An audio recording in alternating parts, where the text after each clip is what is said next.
and welcome back to the Collin Cadmus Podcast. Today I'm joined by Jake Dunlap. Jake graduated Mirousi State University in 2003 and then went to ASU for his master's before starting his career as an account manager for the Tampa Bay Devil Rays and Arizona Coyotes. After sports, Jake moved into tech at careerbuilder.com, where he worked his way into sales leadership before becoming the VP of sales at Glassdoor, Chartbeat, and Nowait, until starting his most recent and current venture as the founder and CEO of Skaled Consulting, where they help companies operationalize key aspects of their sales and marketing organization. Jake also co-founded a second venture in November 2024 called RevOptics, a go-to-market agency using data to solve top-of-funnel challenges.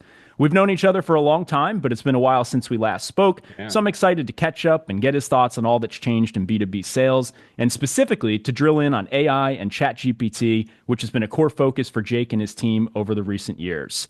Before we get started, if you're watching on YouTube, please take a moment to subscribe to the channel, like the video, and leave us a comment if you have questions or feedback. If you're joining us from Spotify or Apple Podcasts, please drop us a review and let us know what you think of the episode. This is much appreciated. Without further ado, let's dive in and get his thoughts. Jake, thanks for joining me and welcome to the show.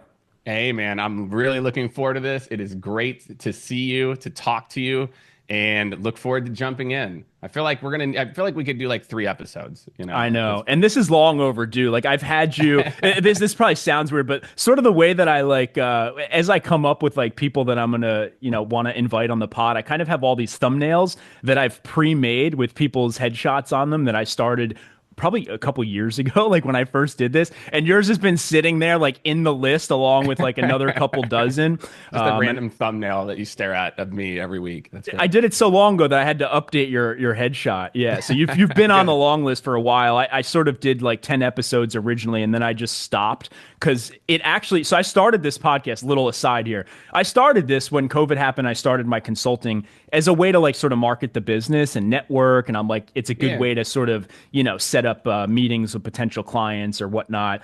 But I launched the first 10 episodes all at once, and it brought me so much demand. And now because you're in the same game, obviously at a bigger scale, no pun intended with Scaled, but it brought so much business to me that I just stopped doing episodes because I was busy for so long. And then I got sick and whatnot and eventually decided to get back into it. But yeah, I've revamped, but this is long overdue and want to get your thoughts on a bunch of topics here. So we're going to so anyone's listening, stay tuned. Listen through to the end of this one. We are going to dive into real tactical stuff. We're going to get into ChatGPT, AI. Jake's going to share some real takeaways you can actually go implement today. But before we do that, I want to get his thoughts on all the questions that I've been diving in with everyone here. And we've had really consistent thoughts. Like I think what I've concluded so far after doing, 15, 20 of these, is most people are really aligned on what's going on here. And it's been reassuring, I guess, for a lot of sort of my theories. But let's get your thoughts. Let's see if you have any sort of differing opinions see. here. Sometimes I can be that, the contrarian or I always tell my friends, I'm like, I'm not the person you call if you're like, I have a really good idea and I want someone to validate it. I'm like, I'm the person you call if you're like, will somebody just tell me what's wrong? And then sometimes people don't love that either. But dude, that tends to be me. I was thinking of that. I was just thinking of that the other day. Like, I am really not the person to like cheer on something. I'm going to tell you all the potential risks. I'm going to tell you all the things that might be able to go wrong. And then I'm going to cheer you on still. I have to get myself in that gear, so to speak, right? But my inclination is to say all the things that could go wrong. Yeah. And I think people are cut from two different cloths. Not like negative Nancy. Like no. It's what I see right away. The potential risks. Like it's where my brain goes. Yeah, exactly. But all right, let's dive in. I mean, the first one, and I've sort of evolved the way I've asked this question. I was originally saying, what's broken with B2B outbound and how did we get here? But I think saying that sort of, it takes an assumption that you even agree. So I'm sort of been changing the way that I ask that. So now I'm asking, is traditional outbound sales broken, dead, or dying? If yes, how so? And so really anywhere you want to go on that topic. I mean, it's really the broader debate of like outbound sales is dead or cold calling is dead or this is dead or whatnot. Like, what do you think's going on there? Is something dead? Is it changing? Wherever you want to go on that subject. So here's what I will say. I think we are killing outbound unnecessarily. Like we don't have to, but for some reason we are anchoring to things that are continuing to not work and just tripling down on them. And we're in some, Collin, I gotta be honest, I feel like I'm in like bizarro land at times. And it's part of the reason I'll talk a little bit about RevOptics, why we started RevOptics. is look, if you let's rewind to 24, like even 15, 14, okay? Literally 10 years ago. It's not that long ago, 10 years ago, right? Every message that you sent, okay, if you sent an email, you made a call, there's a high likelihood there was some amount of personalization in that, right? Because that's what you were trained to do. You're like, hey, you need to go do this number of activities, but hey, look, they need to be like personalized to the individual. And you rewind even further, and probably most of your listeners read predictable revenue, or their bosses read predictable revenue and they're running a play based on that. And predictable revenue said, look, the funnel is actually pretty basic. X number of activities leads to X number of meetings. But you have to keep in mind, Aaron Ross wrote about that from data in Salesforce in like the 2003 or something, where all they did was cold call. And you know the unique part, if all you do is cold call, you have a homogeneous data set, so it's controlled. You have a controlled data set, and it has to be personalized because I'm calling you. Not to mention they were selling gold in their era, right? Yeah. I mean, but the point too, though, is like if all your activities are the same, they're all very high quality, well, then guess what? That equation works, right? You're doing high quality things, activities. It's a homogeneous data set. It's controlled to some extent because there's not all these other outliers mixed in. Right. And Outbound was working. And then what happened is, late 2010s, 2017, 18, 19. And I know this, look, kind of more about my background. Look, we are Skaled was, and then we spun out RevOptics. We're the largest implementation partner for Outreach and SalesLoft and you name it. Like our company has done probably 700 or 800 deployments and overhauls, more than any company in the world not named SalesLoft or Outreach. And so we've seen the data. And guess what? Email-only sequences that were kind of like bulk customized were working for a little bit. So then we kind of forgot how to cold call. We forgot how to personalize. And now fast forward to today, your team is connecting on LinkedIn. They're sending messages. They're sending bulk emails. They're doing customized emails. Maybe they're sending a video. They should be sending videos. So you've got all these data sets. The data set is no longer homogenized. You've got all these different, types of touch points, high quality, low quality, and everything in between. And we're still trying to run the same play. The activities equals meetings. The reality is, I think it is actually easier than ever today, Collin, to break through. Like, I literally think it could not be easier than it is now. I'll give you guys two very tactical plays. If you run these plays, I promise you will win. Okay. The first is Notebook LM, right? How many of you out there know what Notebook LM even is? Okay. It's a Google product. In real time, I can create an 8-minute podcast about you, right? I can feed it a LinkedIn profile. I can tell it what I want it to do. If you literally just sat there as an SDR and created 15 podcasts about your individual prospects and said, hey, here's their accolades. And then I want you at the end to try to triangulate it to what we do and why they should want to meet with us. You will destroy, right? If you go use the ChatGPT, it's $200 a month. So, you could use Perplexity with deep research if you wanted. And I said, create a 4-page white paper about Jake Dunlap and the future of sales and why he should be interested in blah, blah, blah, citing at least 25 sources, done in 6 minutes. So I could have an SDR that creates 15 podcasts and 20 white papers a day that could destroy. The problem is, Collin, sales leaders refuse to unanchor from activities. It's because what got us here, we think that there's a whole new game in town, right? Susan should send 25 videos because she's amazing on video. So we've got to unanchor from activities and move toward, we call it meaningful conversations, which is just like somebody engaged. Right? They're like, hey, I'll put you in touch with the right person, or I want to meet, but let's call it like a couple weeks from now. So activity focused metrics are what is killing Outbound today. I actually think Outbound is easier than ever if you literally have this much original thought. Right. And then the next phase of that is why we started RevOptics. What we found is none of these tools were pulling out meaningful data. Companies need to be running outbound like you run performance marketing. If you have sent out, I kid you not, we plugged in RevOptics. A client had sent out 63,000 emails in the sequence, 39 responses. Why didn't someone stop that at like 500? Yeah. And I'm telling you, and people will sit there and laugh. And then this is where we're going to have like a little like cry moment. I guarantee you, if I plug that in, you're going to have the same thing. Because you have to treat it. If you're spending $50, $60, $120,000 a month on SDRs, you need to be spending 10 or 20% of that budget to optimize the performance the same way you are Google ads. And so that's the second part of this. Outbound is a performance-based activity. I don't care what your opinion is of a good sequence. Even my opinion of like, does podcasting work? I don't know. Let the data flesh out what works.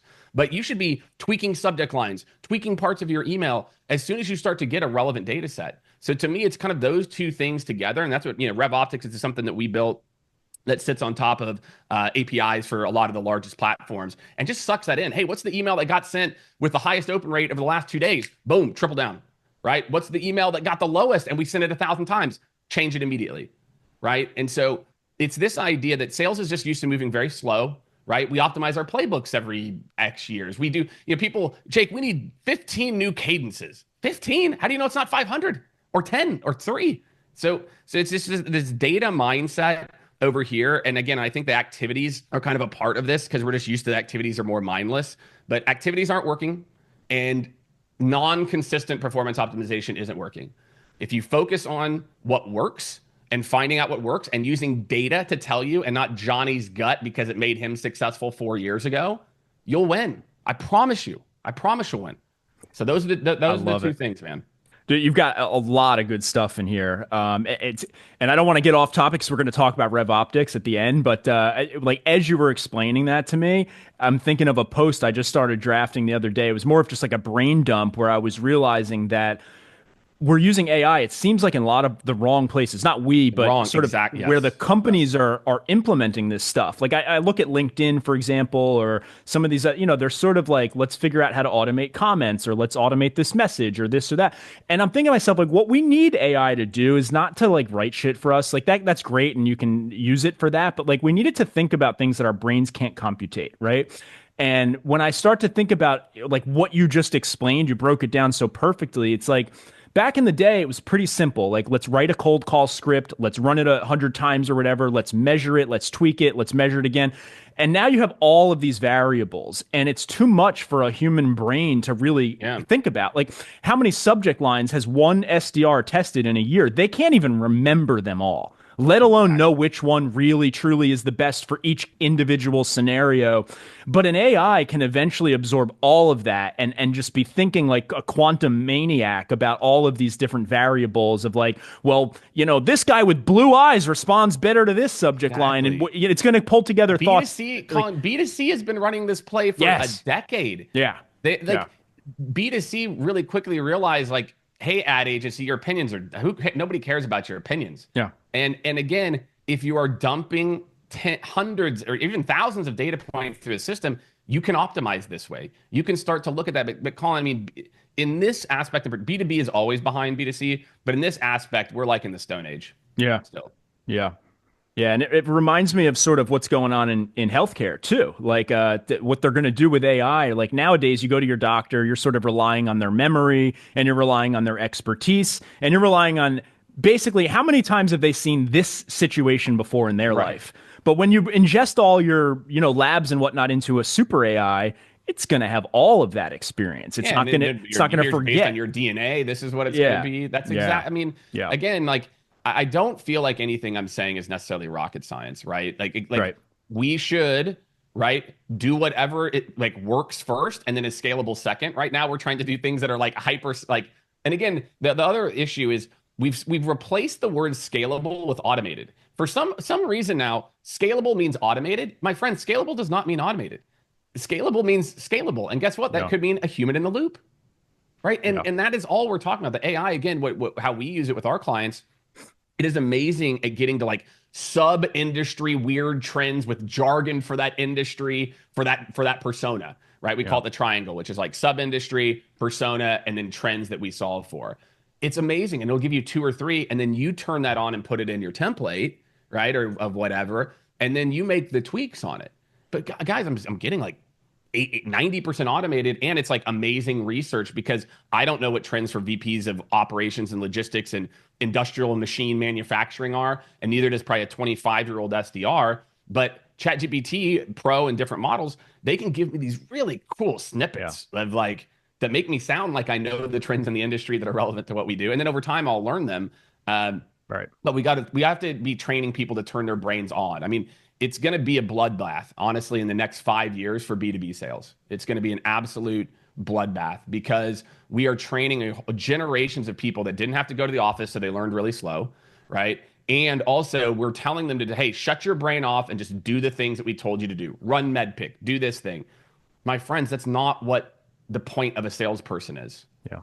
Right? That we, like I said in the very beginning, we are putting ourselves out of a work by treating customers a certain way, running this outbound shenanigans of just like more activities. And it's going to be a really interesting time for a lot of folks over the next 5 years. I completely agree. So this sort of ties into, at least I think it ties into the next topic, which is growth at all costs.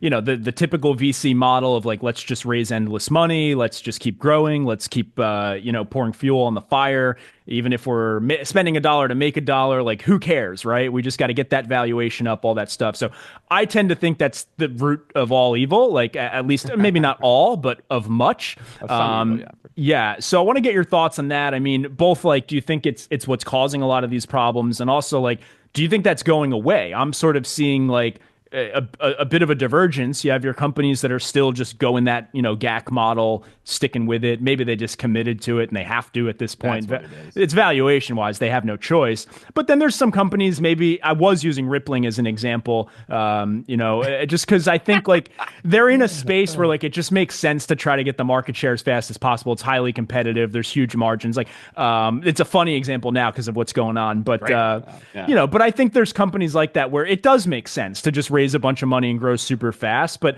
sure. I don't think it makes sense for most companies. And we're now in a world where like the second you come out with a great SaaS product or even AI, it's like 6 months before you have 10 competitors that just copied you and they're learning from your mistakes. And so they're able to be more efficient and they're able to, not make the same mistakes you made and all that sort of stuff. So I think it's just creating a new kind of path to starting SaaS. And I've been interviewing a bunch of people who are doing the bootstrapped and, it's also the cost to produce a product has come down, right? Getting an MVP off the ground is much less. What do you think's going on there? I mean, is growth at all costs going away? Is it the cause of these problems? Or is it all just like financial, economic, cyclical, and as soon as money's cheap, it's coming right back? I would say it's some mix of everything you said. Look, I think 2001 destroyed a lot of like funds, right? Like a lot of funds because of 2001 and early 2002 just overpaid at a level. Think about Gong at that point. I think Gong, I don't know how much Gong's doing now, maybe a few $100 million. But Gong raised at a $75 million top line, $7.5 billion. 100x top line. Like, do for all these companies, like what has to happen to recoup that? Now, granted, look, Gong's doing great. Like, wait, say those numbers again, because I think I just misheard you. 75 million top line, 7.5 billion valuation. Valuation. Okay. Yeah, valuation. I thought I heard that back. That's 100. Like, it's insane. It's so and although that's like it would make sense if we were going to keep pumping the economy. Then it's like pump, right? But also it was just like at a point, you had a lot of companies doing 3 million, raising on 70. Like just crazy stuff. So there just has to be there's going to be a culling at some point, Collin.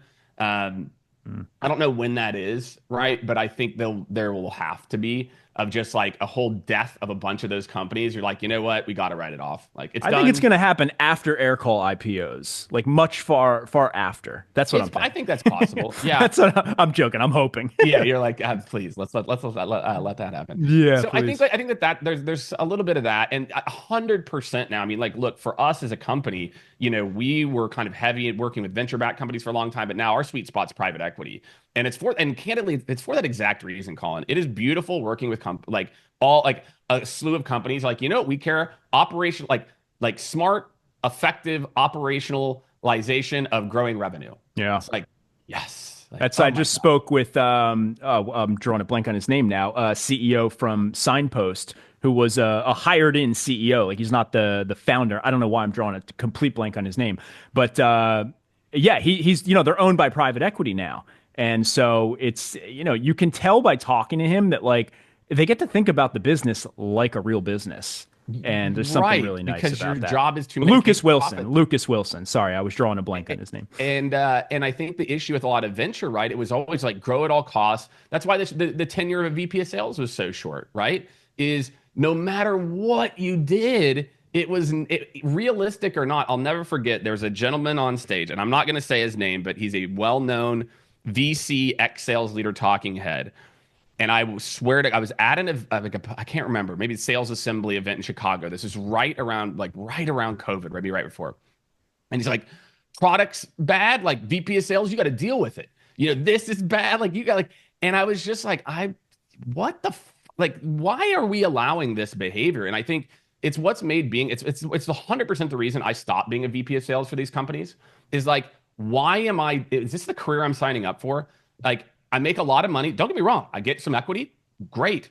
But dude, the treatment of like how simplified your job is supposed to be and the lack of resources that you get to actually get help is laughable. Zero training. Zero. Oh God. Zero mentorship. I mean, you're lucky if you get a one-on-one with your CEO who's never done your job.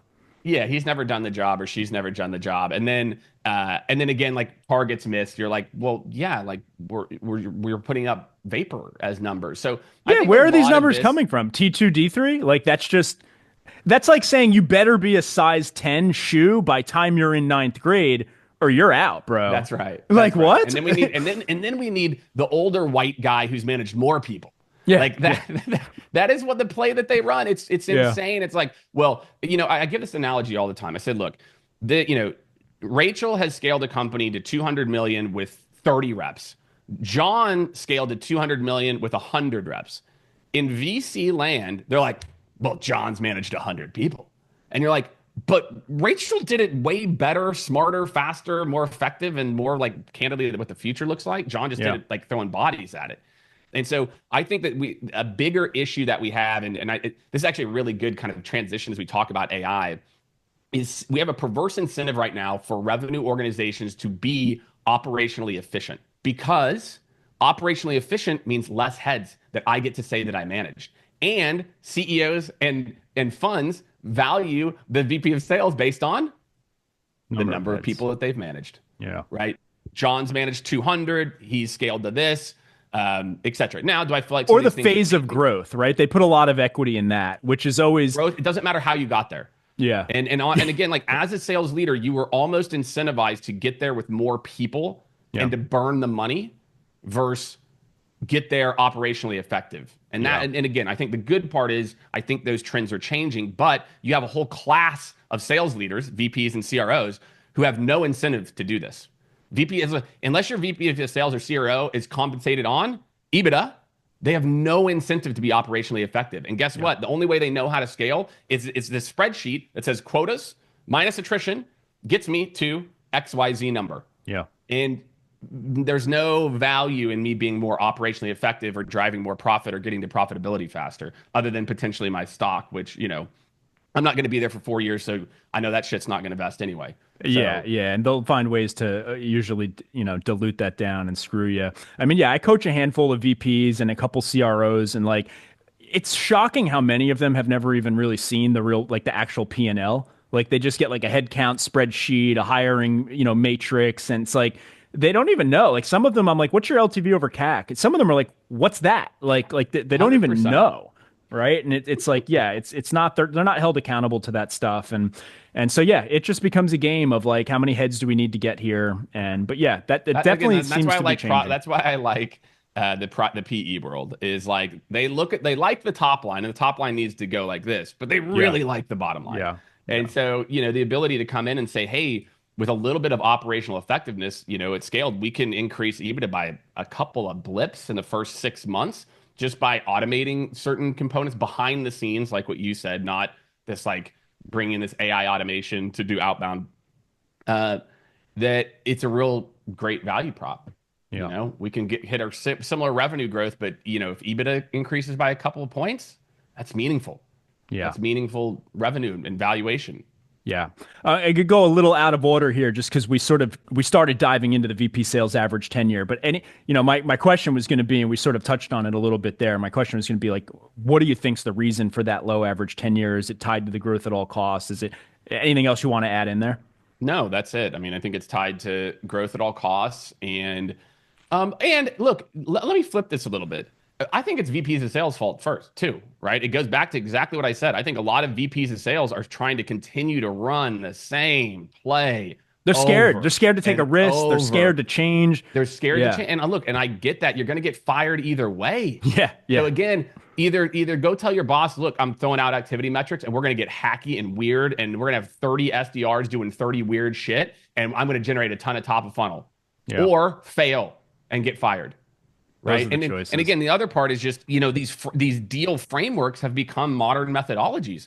Somehow Medic and MedPick have become sales methodologies. They're deal evaluation frameworks. And Medic, and again, I've said this enough times, Medic and MedPick were invented in 1996. They are almost 30 years. Do you know what buying was like in 1996? You had like a phone book and a fax machine. Yeah.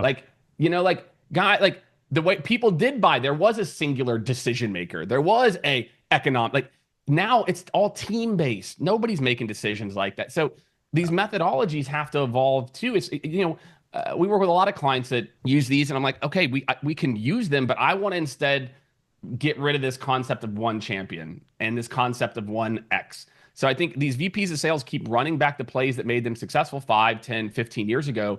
And we are living in a much different consumer landscape. Consumers didn't have access to shit for information until like 2015. So sales could be the same for that 30 years from 2015 before, because, there wasn't a lot available about B2B companies online, et cetera. My friends, things have evolved, right? And so I think the VPs of sales have to take some of the heat for this because they're not evolving. They're continuing to try to run the same plays and then wondering why the results aren't the same as they were when they'd had their last run. Yeah. I think it's probably safe to say VPs of sales, but likewise. Quick mirror check for any of you. We got to innovate. Like if you're out there and you're sort of just not sure what to do, like take some chances, take some risks. Don't just log into LinkedIn looking for, whoever's got the most traction on their post, then steal that idea. Like, you got to take some risks. You got to take some chances. And we did something, way back in the day at Single Platform in my first company where we had what was called a SWAT platform. Shout out to that crew, man. Yeah. Single Platform crew. I've been interviewing a bunch of them, man. It's crazy. There's a whole Single Platform mafia of founders and everything now, which is wild. Man. They're crushing it. But yeah, we had what was called a SWAT team. And the idea was he took some elite people from the team that were really good. This is when we were upwards of close to 100 reps. And he said, you guys are just going to experiment. He's like, I'm going to make sure that you make your money. Like if you miss your quota, as long as I know that you really tried, I'm going to pay you your OTE and we're going to let you experiment on different things. And at the time, for us, experimenting was like, let's try to sell this product that's for restaurants, like to a landscaper or to a barber shop, right? And so we would set aside like 3 or 4 people and just experiment with wild things. And I was on that team for a little while. And you'd spend a whole month maybe doing something that totally failed. But then, someone on that team found something that worked. And then now we're going to scale that out to the rest of the org. And so I think we need to be doing a lot more of that. Now, before we dive into the good stuff, one other question here on sales quota attainment, and these tend to be a lot of the similar answers, but they say it's under 40%. It doesn't seem to be, or actually, I had Ryan Walsh. He said it went up a little bit, a hair. So maybe there's a trend that's happening, but I actually think that is just the repercussion of laying off so many people that are obviously the bottom performers. So I actually think we should have seen average quota attainment go up way more, considering how many people got fired. What are your thoughts there? What do you any additional? Is this just growth at all costs? We're setting ridiculous quotas out of thin air. No, is there more to it? I don't think we're investing here. I think we have this weird conundrum right now, which is I don't think companies are investing in their people. They're not training them on how to sell and what buyers how to actually be an expert in your industry. Yeah. Therefore, people are leaving jobs. People aren't investing because people are leaving jobs sooner. So we've got this kind of death spiral almost. And, where I feel like, and I'll kind of answer this question in a roundabout way, but I had a 30-minute conversation on my podcast, AI Powered Seller, with ChatGPT about the future of sales.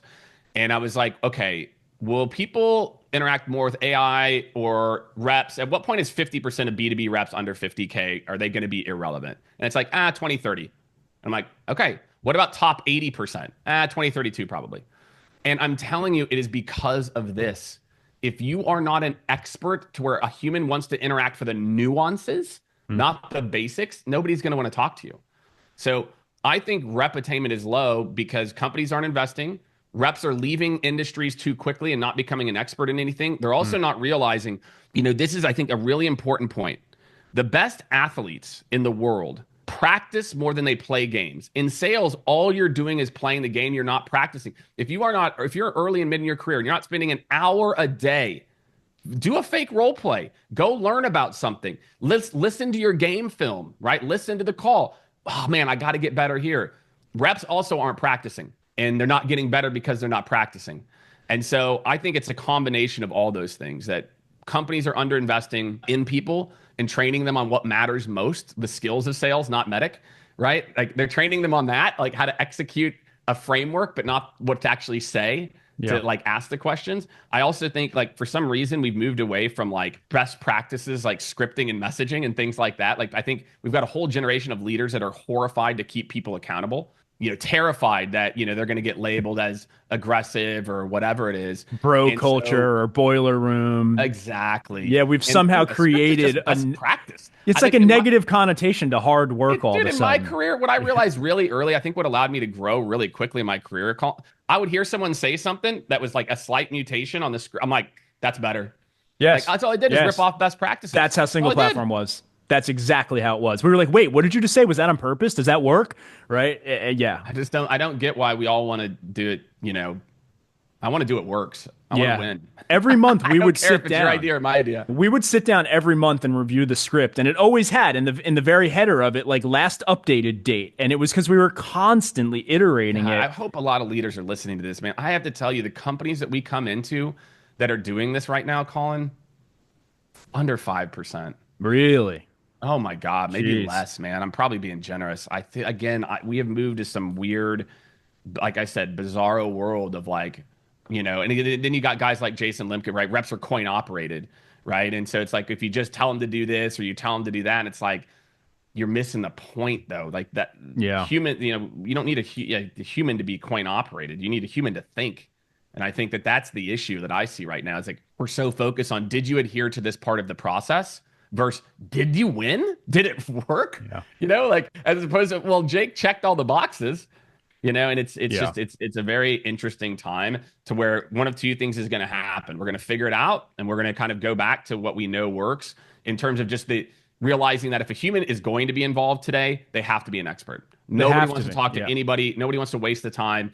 And are you making your team experts? Are you experimenting to break the mold? Again, do you have the data points to where then you can continue to optimize over time? And a lot of that is, sorry to cut you off. I just wanted to say a lot of that I think comes back to the average tenure and like even for the reps, like you should be aiming to keep people on your team for a very, very long time. And I realized this at Aircall especially because we hired a lot of people. And, some of them turn out to be rock stars right away. Some of them are just sort of like B players, whatever. But some of those B players stuck around just for a long time. And we didn't get rid of them because they weren't C players. They were doing well. Yeah. And they also were not begging for promotions and whatever. So they just cruise. And what I've noticed looking back is eventually they all became managers. And that happened because they became experts on the subject by just having been there for a long time. Right. And so I think there's so much to be said about that. And, what you talk about with just, practice and repetition. I've been watching I'm a huge Sopranos fan, and I rewatched the series. There you go. I rewatched the series in recent years. And then what started popping up on my YouTube is a podcast called Not Today, Pal, which is Jamie and AJ, or Jamie and Rob, the actors who played Meadow and AJ in Sopranos. And, one of the things they talk a lot about is how they used to prepare for each episode, and everyone would get their scripts and all this sort of stuff. And what they did on that show was table reads. And most of the actors they talk about, they're like, we don't do this on most shows because it takes so much time. but they're like, part of what made The Sopranos so amazing was that, the writers put in a ridiculous amount of effort into every word that was in the script. And then we would sit for hours and read it and rehearse it, so that by the time we went out there, like, we knew we're not improvising. We want it to be exactly the way that it is, because that's the best way that it could be.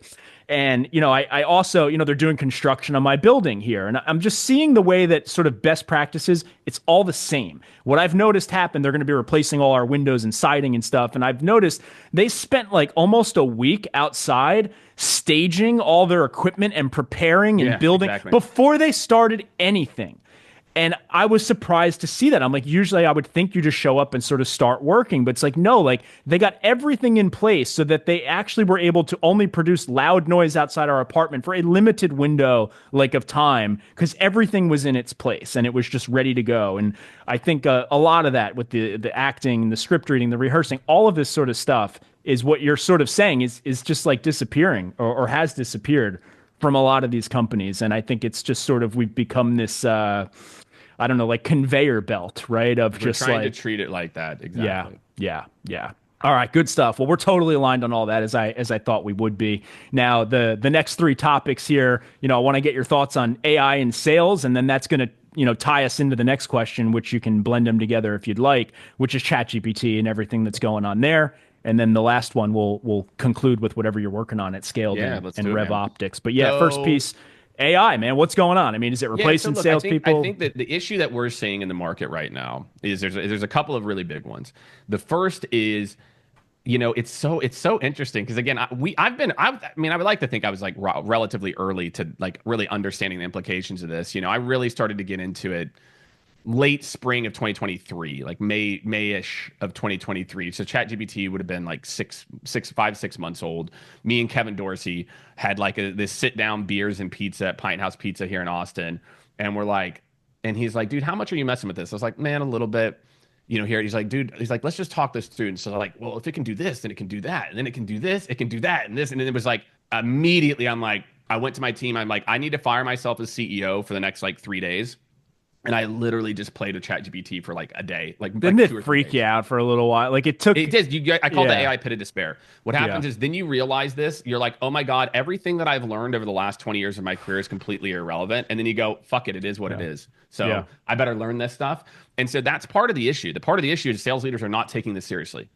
They're taking this half-assed. They're like, yeah, I know. Oh, yeah. Like, I'm like, okay, how many of you, like, again, we'll do sessions with our clients, right? How many of you are using it? Every salesperson, almost every hand goes up, right? Hey, how much training have you had, or how much work have you had on any best practices? Every single hand goes down. Yeah. Sales leaders are not comprehending. This is a foundational shift in how we solve problems as human beings. This is like, if you're a sales leader, when we went from the library and encyclopedia and books to Google.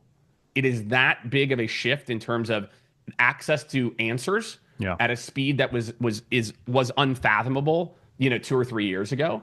And I don't think sales leaders are realizing I need to go back like I'm going back to college and learning the internet. Yeah. Right? You have to invest the time. The other big issue is they're trusting what AI can do to their IT teams.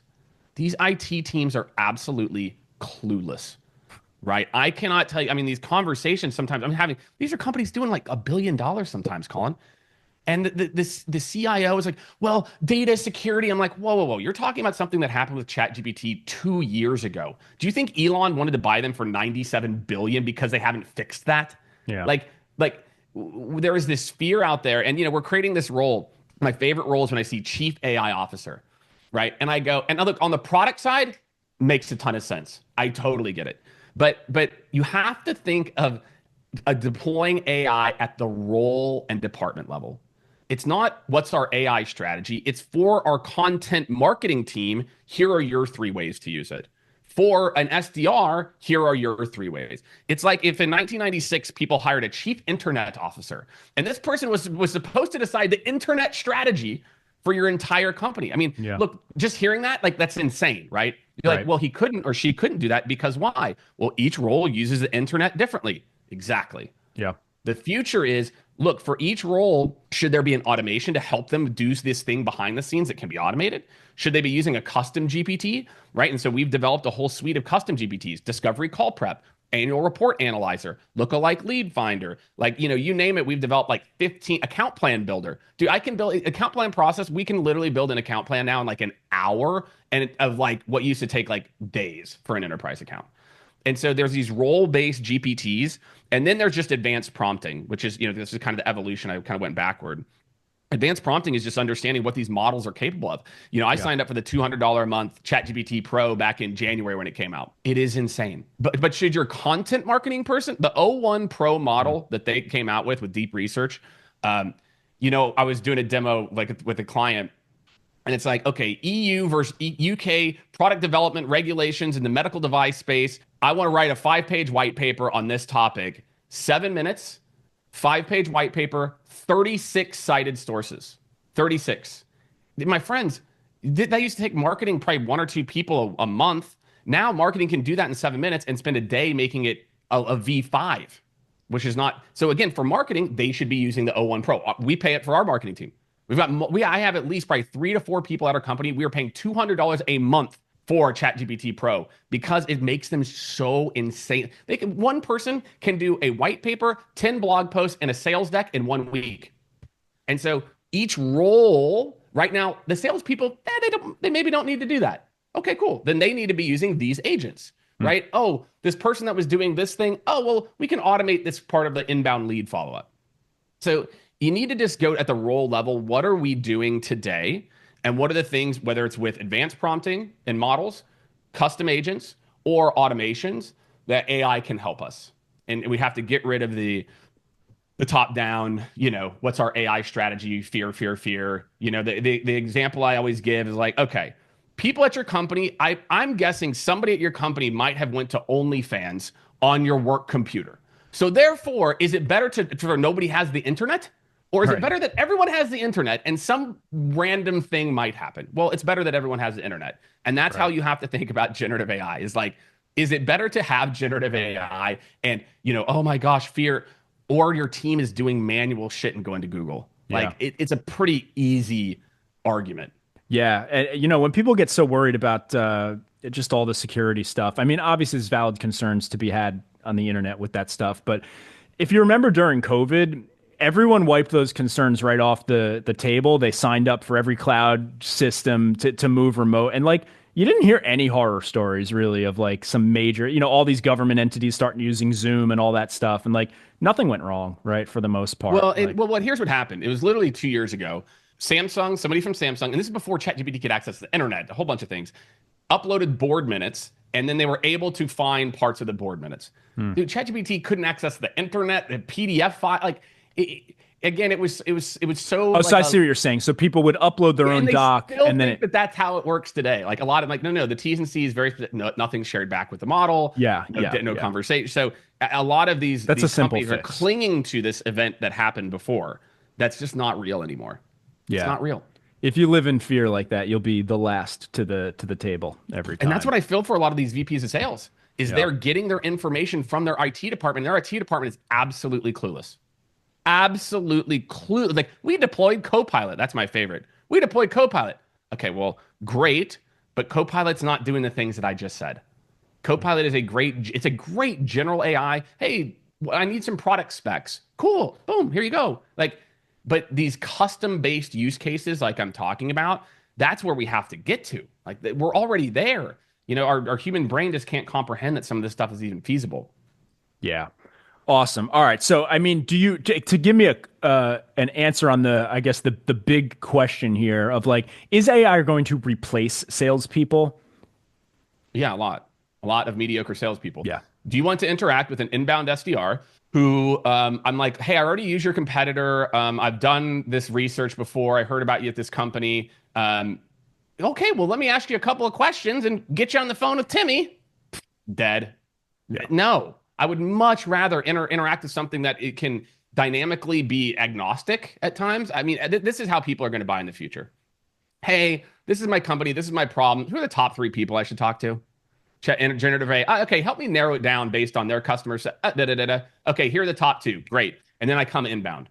So I think why we're going to need less salespeople is people, there will still be a need for outbound. I want to be very clear, but there'll be hopefully more and more people. And again, companies are already saying like, hey, we're getting leads from ChatGPT and we don't even know how it's happening, right? That you're going to have more and more people that are really coming in at stage 3, stage 4. And so you just don't need as many people if you're managing more late stage deals, right? You're going to be in a competitive deal late in the game. Are you going to win? And so, and also if you really look at your process and you're not adding value, you're not, really adding value to where like, if people aren't telling you like, wow, Jake, like I'm learning a lot here. If you're not hearing that on calls, you need to work on it, because that's, do you want to talk? I mean, look, I think the interesting part about sales is if you ask a sales leader, how do you want to buy? And then I say, okay, well, how does that line up with what your experience is? It's like, you're like, then why wouldn't you orchestrate it? I wrote a book last year, Innovative Seller, and that's one of the core concepts we talk about is education, that you need to be triaging people and treating people differently based on how educated they are in their process, or maybe they're fully vetted. Again, they used you at 3 previous companies ago, or whatever. And the same way we're using reps as a conveyor belt, I think we try to treat customers like a conveyor belt. Everyone starts at the same place, and that's just not how people buy today. And so, yeah, I think, yes, sellers will be replaced, but anybody listening to this, you are 100% in control if you get replaced. Yeah, I think it's almost a trick question, right? Because like it will replace some salespeople. Will it replace all salespeople? Maybe in certain situations, right? But I think what we're looking at is salespeople becoming more efficient so they can do more with their time. And it's no different than like when accountants were introduced to the spreadsheet, right? All of a sudden, you probably didn't need as many accountants on the team, right? So I think that's sort of a travel good, agents when Expedia came out. Yeah, we'll find things to do. Yeah. Like we'll figure it out. But again, I feel like now is the time. If you are a salesperson, if you are a sales leader, you need this. This is moving at a pace, Collin, that nothing has ever moved at in the history of human beings. Like, think about like, the pace of the internet early versus, right now, the latest I heard is like our brain is still 2 years behind comprehending what is possible with generative AI. And that gap is just going like this. So if you aren't getting on board now, my friends, you are delaying this more and more and more. And that's why, again, as a CEO of a company, I have everybody flying into Austin literally this week. I've got a 3-hour session with 15 of our top consultants. All I'm doing is teaching them how to build custom GPTs and what goes into our generative AI deployments for clients. This is the future. Like, and I need them to all be proficient so they're not irrelevant in however many years as a part of it. So. Got it. So I want to get your top sort of tactics or tips on ChatGPT, but for salespeople specifically. But I also want to ask, because I've sort of formulated this theory in my head, and I don't really know if it's been.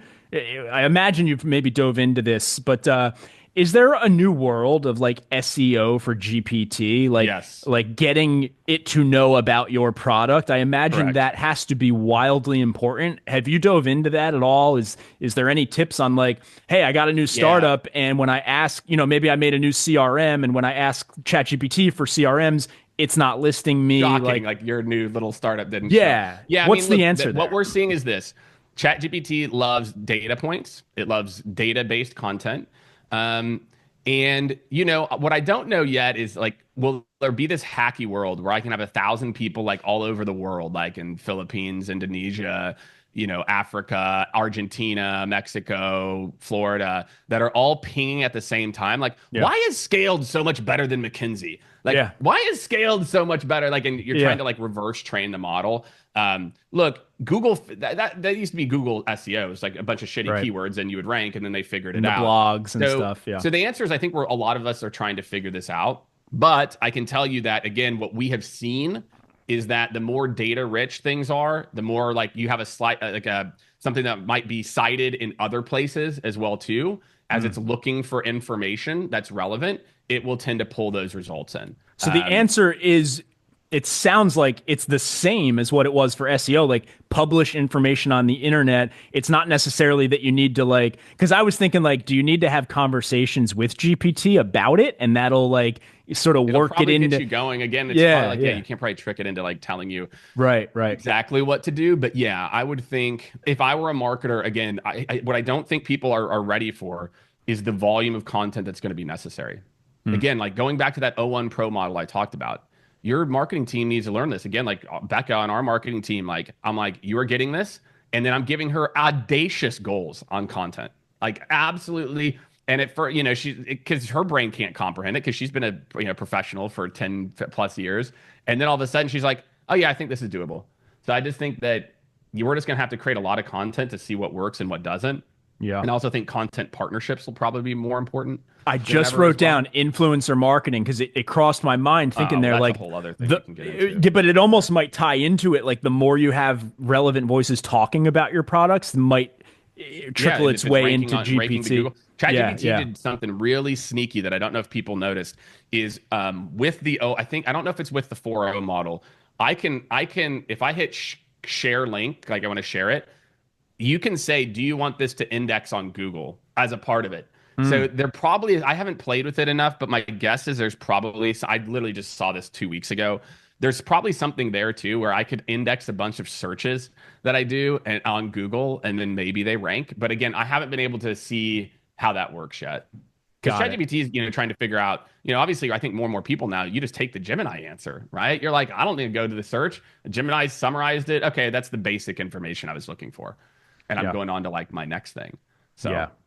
Cool. All right. So what should salespeople do today? I mean, what can they start using GPT for? I mean, my struggle with it is like, or I guess, regardless of what I'm using it for, it seems like the hard part really is not being lazy with the prompt, right? It's like really, it's sort of like what I talked about with the construction. It's all about the preparation, right? And I feel like at least when I use it, I'm lazy. I'm typing a quick question, this and that. Like, is a large part of what you're sort of discovering here is like building out prompts that are, really well composed to get what you need. It's a prompting is V1, right? A lot of people won't remember. You used to have to prompt computers.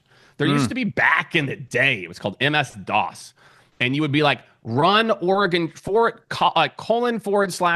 Oregon Trail, blah, blah, blah. Like prompting is V1, my friends. There will be a future, our people will look back and they go, you had to prompt? Like what the next step is then these agents. The agents prompt you. So like all of our agents, like discovery call preps, like, great, give me a link to the company, give me a PDF of the person's LinkedIn profile. Here is the best discovery call prep you've ever seen in your entire life.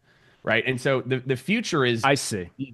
So an agent is sort of a programmed like for a specific purpose. Correct. Where you have a mix of custom instructions and knowledge documents that train it. Hey, you are supposed to be the best discovery thing of all time. Your job is to provide, and in discovery, I want top industry trends. And so going back to your kind of question too, which is around tactical. So for you as a rep, I'm going to talk like top of the funnel first.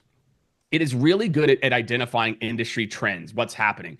And so if you're doing call prep or you're trying to book a meeting, again, we call it the triangle. It's called sub-industry trends with a job title with trend that you solve and trends that you solve for, right? So, if I'm trying to prep, I'm like, man, I do not know anything about this type of what regional banks in the Midwest are going through if you are a VP of lending.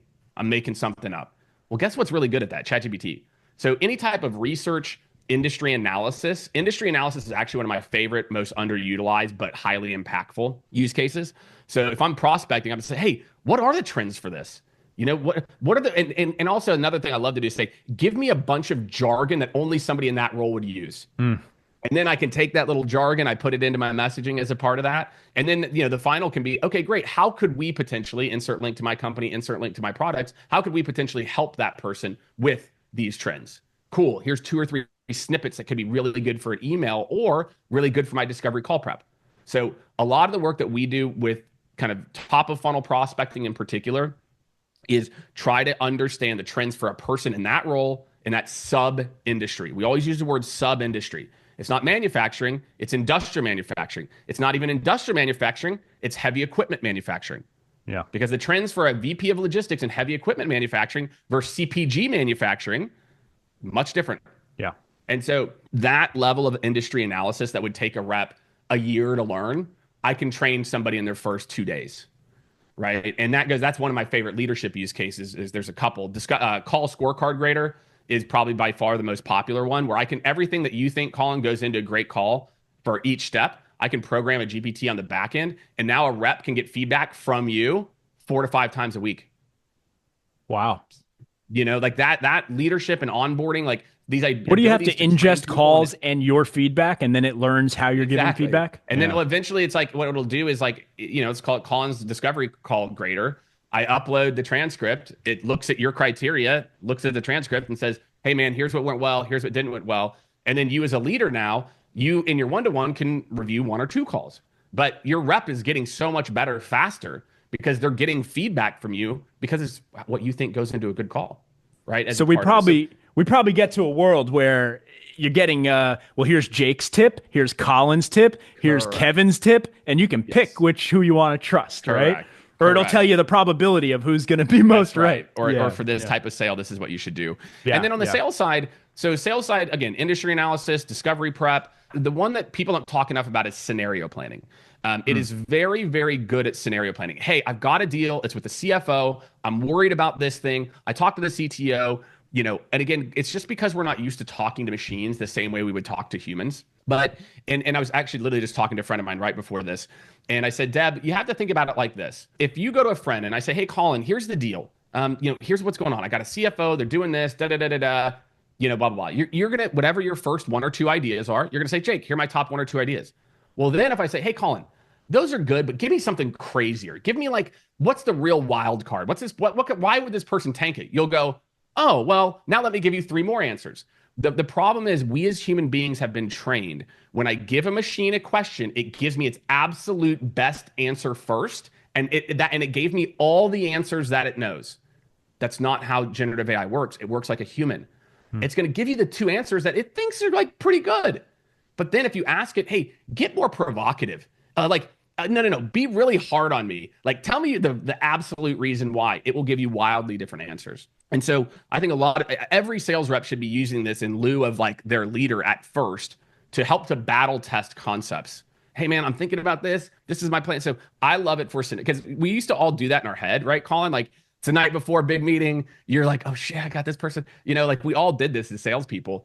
Get it out of your brain. Talk to it. Tell it all your fears of like, I'm worried Louise is going to shoot this down and here's why and blah, blah, blah. So the ability to really interact and get rapid feedback and then it can help you to ideate. Hey, for this proposal, here's the 3 things I'm thinking. What are the 2 things I'm missing that would make this an A+?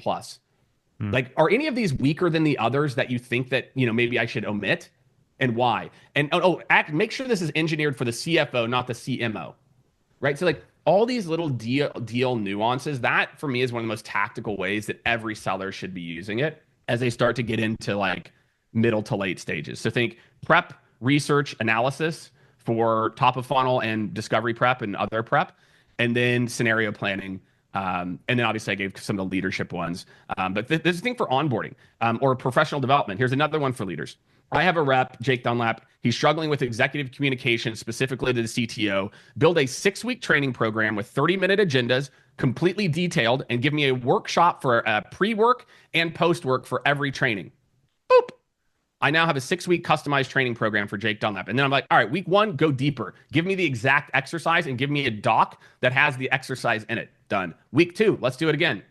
Like, that the reason most leaders won't do that because it takes too much time. There's no excuse now. You shouldn't have a personalized training development plan for every single person on your team because now I can do it in an hour, whereas it would have taken me a half a day per person. Now in 5 minutes, I get a great V1, and in 30 more, I've made this thing like better than any enablement team could ever have put together.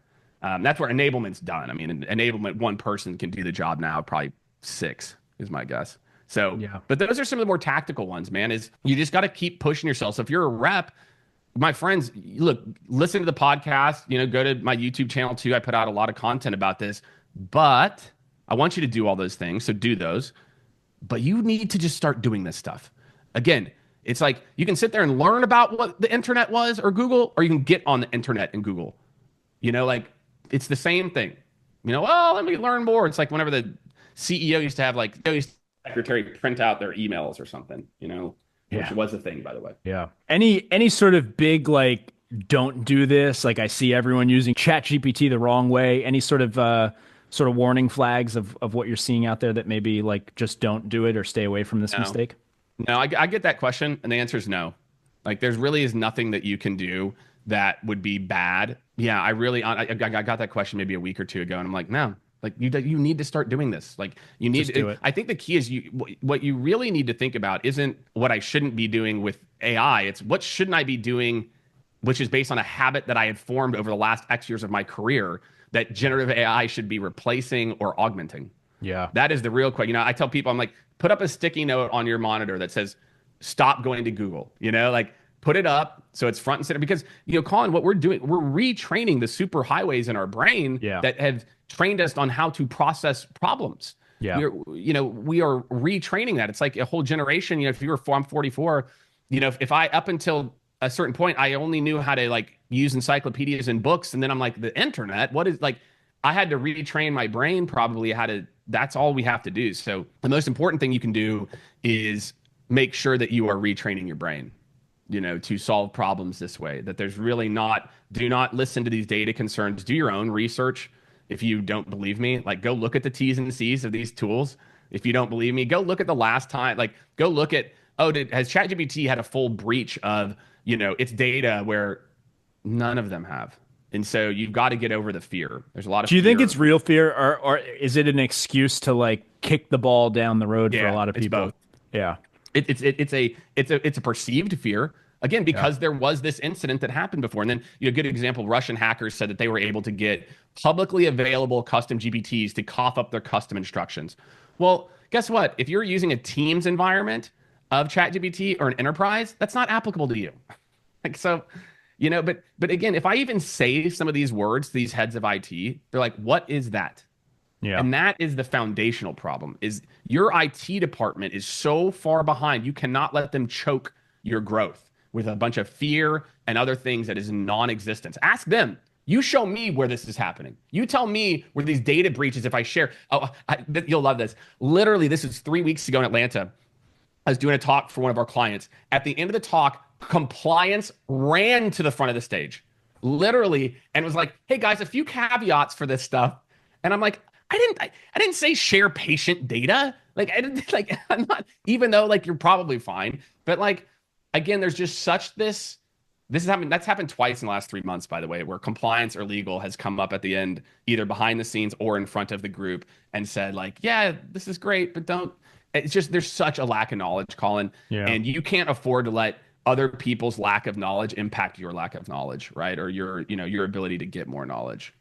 Especially in startup land. I mean, there's maybe some exceptions to this, but I mean, maybe I'll take some heat for saying this, but is a data breach even the end of the world for most of these companies? No, dude, it's not even the end of the world. Transcript. Yeah, no one cares. Who's out there like, ooh, let me find Rippling's call transcript for a discuss. Nobody is doing this, like especially in startup land. You think anybody gives a what about? Well, they'll just put a plant in your company anyway if they want to. Yeah, that's right. Stuff, right? Yeah. That's gonna be fun to see how that shakes out. Yeah, it's. I mean, what if it wasn't real and he was just doing it for press? I was just gonna say it almost seems like they're leaning heavy into the PR angle here. Like it maybe is not as insane as it sounds. I don't know, but who knows? I mean, it's. But this shit happens all the time. People are always back channeling information and like. Where there's look, I have tried a million ways to jailbreak things of like this or that. And Brian, I've got a person on my team. This is what he does full time for our clients. And we have yet to find ways. And there's ways you can build your custom instructions too that will make it to where it knows to not give up. There's just a lot. This stuff is all solvable, Collin. Like that goes back to that point I said about 2 years behind.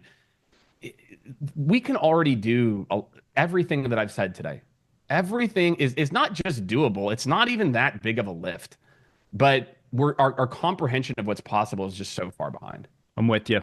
So get us up to speed on Skaled and RevOptics. What are you guys working on? And I imagine on the IT side, you can solve those problems.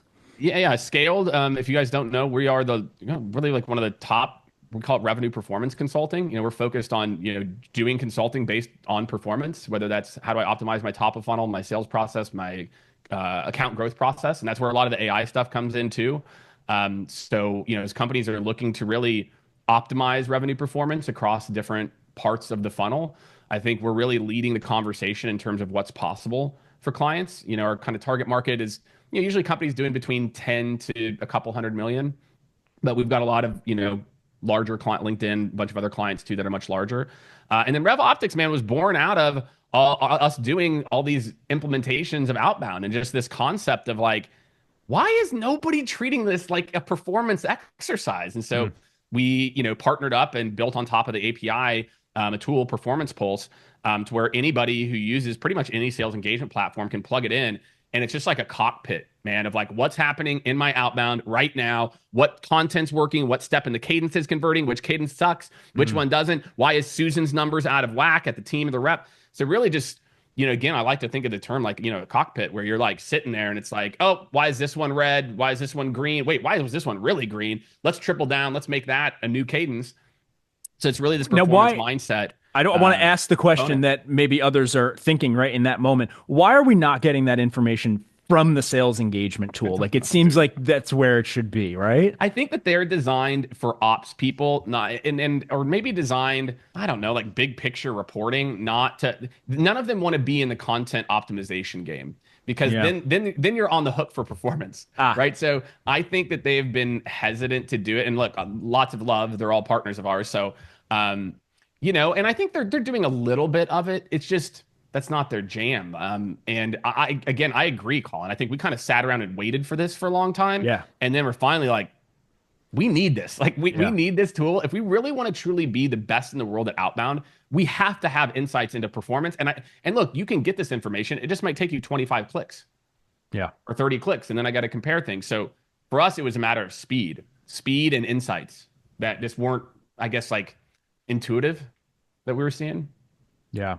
It sounds like there might be some similar aspects. I mean, it's obviously completely different what you're building there, but AI SDR, I'm buddies with Yuri, who's been building that out. And a lot of what they're sort of working on is like the brain behind the scenes to sort of assess the data and figure out what works, what doesn't work, and that type of stuff. And yeah, it seems like just huge opportunity there, because that's what I was talking about earlier. Is like, it's just too much data at this point, I think, for a human to really know how to make sense of, right? It's way too much. Once you've tested 10 different emails, is used to being so gut driven too, Collin. I think I think there's also an attitude issue where this is just how we've done it. And so the idea of more consistent performance optimization that is just so second nature to marketing is just not second nature to sales. Yeah. And what I've always noticed with sales is if you ask someone what's working, like go up to your best rep on the team, they generally are really only thinking back like the last month, the last few weeks, maybe even the last few pitches. And they lose sight of like what they've done 3 years before that, whatever. And so an AI can really factor everything into the equation. We're hardwired with recency bias. It's just like, you can't really get away from it. Good stuff, man. Anything else you want to throw in there? Dude, that's it, man. I mean, we've got another product launching called Journey AI, which is meetjourney.ai, which is basically a series of these custom GPTs that reps can sign up for. It's like $20 a month, $30 a month, depending on what you do. Because we built that. It's on top of Perplexity and OpenAI. It's just a series of these little agents, man. When you sign up, you program it with your persona, what you sell, etc. And it kind of eliminates the need to prompt, right? So if you're somebody, I'd say usually the people that are signing up are like, I've been using ChatGPT. This is great. I want something more, but you're going to hear a lot more about that, Collin, once in the next couple of months. I can only do like one new product at a time here, and then I still have like a whole other company to run. So yeah, you've got a lot going on. And then post on LinkedIn. People think it's all just it's a lot, man. LinkedIn. No, I mean you're a machine, dude. You are a machine. You've been going hard for longer than I can count. So meetjourney.ai, is that live now? You want me to put that in the show notes? Definitely. You can go check out the website now. You can sign up.